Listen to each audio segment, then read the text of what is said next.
centerpiece of the celebration is an altar. These colorful altars, which are also an art form and personal expression of love towards one's family members now passed, have the purpose of remembrance and a celebration of a life lived. The offerings are the tradition that holds the most meaning, are what the whole celebration is about, decorated in vibrant orange flowers, candles, and personal possessions dedicated to the person being honored. The altars are usually layered like this. At the top is the picture of the remembered deceased, as well as some religious statues or symbols. On the second tier are the ofrendas. Toys are usually offered for deceased children, and bottles of tequila, mezcal, or atole for deceased adults. Personal ornaments and the deceased's favorite food, as well as pan de muerto, sugar skulls, and pierced paper, are placed here. On the third tier are the candles, and some people add a towel and water so that the spirits of the deceased may refresh themselves upon arriving at the altar. Every altar will feature calaveras, decorated candy skulls made from sugar, and pierced paper or papel picado, as well as the bright orange marigolds, colloquially referred to as flor de muerto.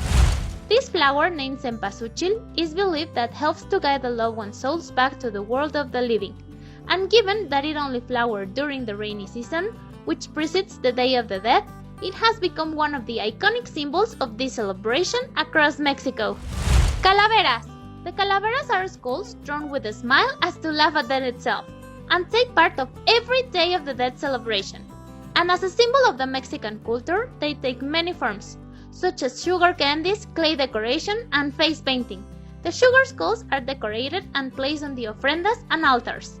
Also, a calavera is used to describe a short, humorous poem, which are often sarcastic and poke fun of the living. These literary calaveras became a popular part of the Day of the Dead celebration, and you will still find these clever biting poems at newspapers, magazines, and radio programs on the days of November. Papel picado or pierced paper. This is not used exclusively during the Day of the Dead, but it plays an important role on the holiday. Draped around the altars and at the streets, this art represents the wind and the fragility of life. The literal translation, pierced paper, perfectly describes how it's made. The artisans stack colored tissue paper in dozens of layers and perforate the layers with hammer and chisel points. With their shapes, they represent scenes that tell a story and add color to the altars. Even though not all the families choose to honor their dead at the graveyard itself, the tradition of cleaning the grave is still very strong. This task usually includes tidying the area surrounding the headstone with cempasúchil flowers, candles, food, and pierced paper.